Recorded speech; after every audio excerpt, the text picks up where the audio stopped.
lest we forget. 40 years ago, on Thursday, July 1st, 1982, the 22nd anniversary of our beloved republic, the Ghana Broadcasting Corporation reported a news item that sounded routine and unnecessary initially. All judges, it was announced, were thenceforth to be provided with armed security for their protection. Since the judges already had security protection of some sort, the announcement made little impression on the general population and lawyers. Not even the most skeptical suspected that behind the news item was a repugnant episode, the horrible details of which were to unfold later.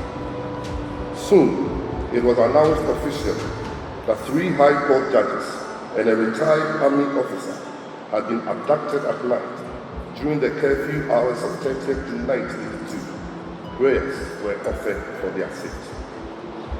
But the nation's worst fears became a reality when it was announced that Mr. Justice Poku, Sarkodee, Mrs. Justice Cecilia Koranteng-Addow, and Mr. Justice Kwadwo, Agyei, Agyepong, all judges of the High Court, and Major Sam Aka, a retired army officer, had been most brutally and savagely murdered on the night of the abduction. This cruel, savage and heartless act occurred at the Bundasi military range in the Accra Plains. The bodies of these precious Ghanaians had been doused with petrol and set on fire. Divine intervention through a heavy downpour that night quenched the burning bodies. When discovered, the charred bodies had deteriorated into a state of decomposition. The nation was stunned. There was swift, widespread and open condemnation by Ghanaians from all walks of life. Pressure mounted on the then military government for a thorough investigation and punishment of the perpetrators. The Provisional National Defense Council, publicly declaring itself to be horrified by the crime and yielding to the strong public pressure, appointed a special investigation board with the former Chief Justice of Ghana, the late Mr. Justice Samuel Azuka, as chairman to investigate the murders. The courage and professional expertise of its main investigator, the late Chief Superintendent Jacob Idana, an officer of the Ghana Police Service, will go down the history of Ghana as the qualities that helped produce one of the best criminal investigations ever undertaken in this country. The Special Investigation Board submitted a report which was published along with the government white paper. The Special Investigation Board made a number of findings, leading to the prosecution of Joachim Amatepei, a member of the PNDC, Lance Corporal Samuel Amedeka and Michael Senya, and 2 ex-soldiers, Johnny Jandu and Tony Tekpo. During the trial, Lance Corporals Amedeka, Jandu and Tekpo escaped in a jailbreak. Amedeka fled the country, but Jandu and Tekpo were captured and they rejoined the trial. All accused persons were found guilty and sentenced to death. Lance Corporal Amedeka was sentenced in absentia. Though Lance Corporal Tekpo was also convicted, he was not available to face the death penalty because it was alleged that some days before his trial concluded, another public tribunal had found him guilty of acts committed in connection with the jailbreak, and he had suffered death in the execution of the sentence of that tribunal. This is a brief resume of the historical background to the dreadful events we have met here today to commemorate. Our departed colleagues died in the line of duty to their nation, to their countrymen, and to the rule of law. For the past 39 years, the bar and bench have mourned the death of these martyrs of the rule of law. In response to the call for reconciliation by the National Reconciliation Commission and the biblical injunction that we should forgive those who trespass against us, we have forgiven the wrongdoers for their cowardly and evil deeds. But we still remember these martyrs of the rule of law, and we continue to celebrate them. The bar and bench acknowledge and proclaim those good qualities and deeds for which they were made. Justice Poku, Sarkodee, Cecilia Koranteng-Addow, and Kwadwo, Agyei, Agyepong, the bar, bench, and the people of Ghana salute you. You died in the line of duty. You performed your duty as justice without fear or favor. You stood for the rule of law, but your assassins hated what you stood for. embedded you. They could not eliminate what you stood for. Your monument stands in the forecourt of the Supreme Court building, in constant reminder of the good qualities provided for Ghana. Judges, magistrates, and lawyers will continue to draw inspiration from the bold and courageous manner in which you administer justice in those challenging times.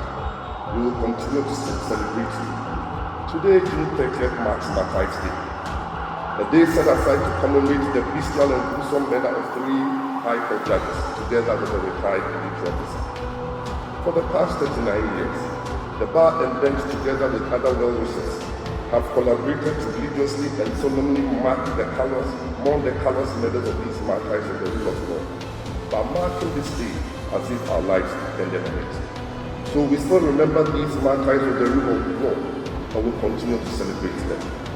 The bar and bench acknowledge their sacrifices, and will proudly continue to proclaim their good works and principles they stood for, their integrity and service to this country.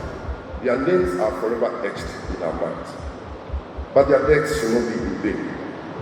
In my opinion, 2 lessons are to be learned from their unfortunate, unlawful, and tragic killings.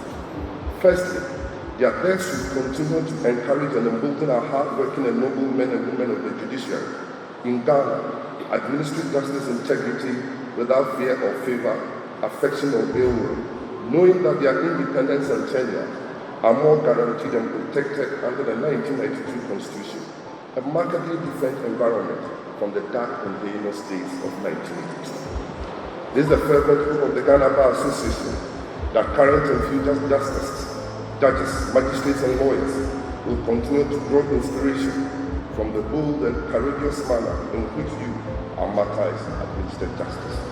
Secondly, their killings should serve as a constant reminder of the need for all of us to eschew tendencies, including by words and actions, that will threaten the existence and consolidation of democracy under the Fourth Republic and the general stability and health of this country. Mr. President, my Lord the Chief Justice, my Lord's fellow colleagues at the bar, ladies and gentlemen, these unfortunate events, the rendition of which has just been given, happened in the aftermath of a coup d'etat, a period associated with lawlessness and impunity. The horrible acts and consequences associated with such regimes, both home and abroad, are well documented to bear repeat. It is why the Ghana Bar Association has found it unfortunate and uncomfortable from recent misguided statements and or suggestions from certain quarters of the coup in this country because of people's personal or parochial interests and of their disagreements and differences with the current regime and perspectives as to how things ought to be done. Democratic governance and constitutional rule, as we have in Ghana under the 1992 Constitution, providing for constitutionalism, fundamental human rights, including periodic free and fair elections, despite its peculiar imperfections, is still a superior alternative to any other known form of governance. Coup d'etats have deleterious consequences. The lives of the martyrs we commemorate today should be a lesson to all of us. None of them held political offices. They were members of the constitutionally created judiciary carrying out their duty of administering justice, yet their lives were brutally cut short. This is the reality of violent and unconstitutional overthrow of government. Everyone is at risk. As the masses become vulnerable, many innocent people, through no fault of theirs, are caught in the crosshairs of lawlessness and anarchy. Terror reigns and impunity becomes the order of the day. That should be a lesson for all of us. Inasmuch as we might have wished things were different, or better, or even for the state or government to ensure that conditions that will lead to such agitations are not created, this is a duty of all of us as citizens to be tolerant and protect our constitutional democracy and to ensure that the Fourth Republic continues to thrive and fulfill our individual and collective aspirations as one people with a common destiny. As a corollary to the above, inasmuch I would concede that our judiciary is not perfect and there is always room for improvement, and they are not above criticism. However, the appropriate tools for correction and improvement should be by constructive criticism and superior arguments rather than statements and acts that attack their persons, undermine their independence, bring the attitude of justice into disrepute, and threaten their very security and safety.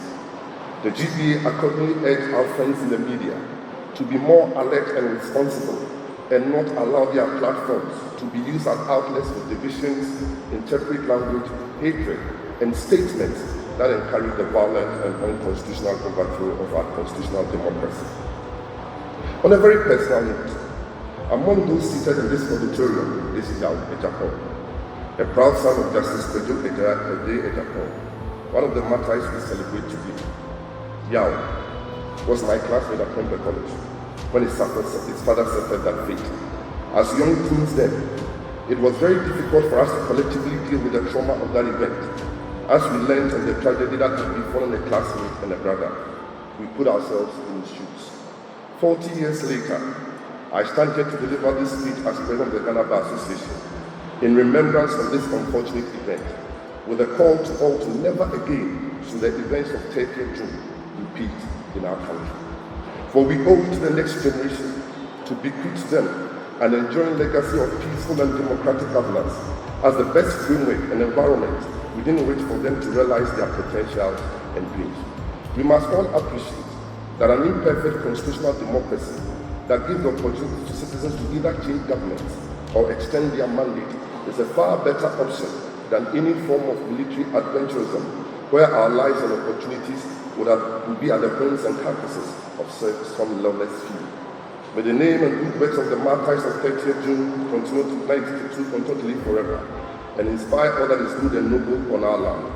May the rule of law reign supreme in our land. May God bless the administration of justice in our country. May God bless the Ghana Bar Association. May God bless our law enforcement and security agencies. May God bless our homeland Ghana and make it great and strong, both to defend forever the cause of freedom and of right.